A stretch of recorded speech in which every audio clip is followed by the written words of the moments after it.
ઘણા બધા કાચને નાખી દીધા છે. હવે સરસ મજાનો તાપ થયો છે.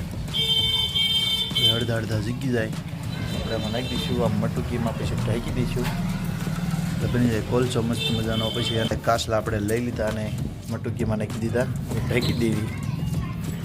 આપણો ચાકોલ તૈયાર. હવે આને કરવાનો છે એક્ટિવ. જેને એક્ટિવ કરવા માટે આપણે નાખવો પડશે લીંબુનો રસ. ઝીણો પાવડર કરી અને લીંબુ નાખી દઈશું એટલે થઈ જાય. એક દિવસ પીળો રહેવા દઈએ એટલે બીજા દિવસે એક્ટિવ. પાકલ લીંબુ હવે આપણે નાખશું. લીંબુનો રસ નાખી દઈ. પછી સવારમાં એના બી વીણી લઈશું અને પછી ખાંડી નાખશું એટલે બની જાય ઝીણો પાવડર. લીંબુના રસથી પલાળી દીધો એટલે સવાર થઈ જાય એક્ટિવ.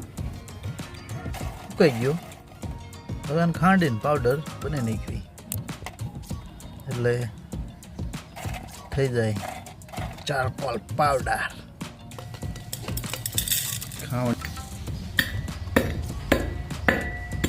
ખાંડી નાખ્યો, હવે ચાળી લેવી.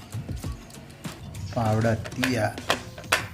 પાણી ગરમ કરવા મૂકી દીધું છે. ધીમે ધીમે આપણે બધી તૈયારી કરી નાખવી.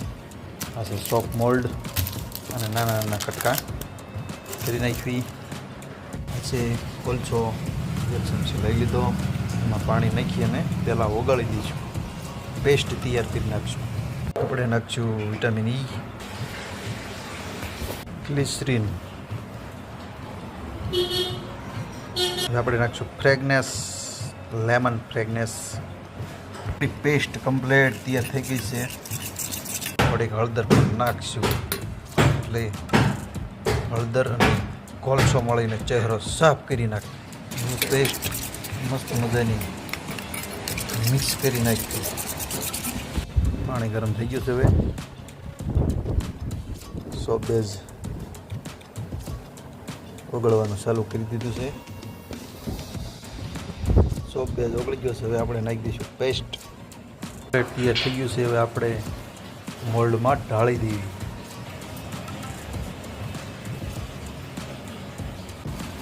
ચાકોલ લેમન, એક્ટિવ ચાકોલ લેમન, હલ્દી. વાવ, એવા સરસ મજાના કોલસાના સાબુ. આવી રીતે બનાવીને વાપરો.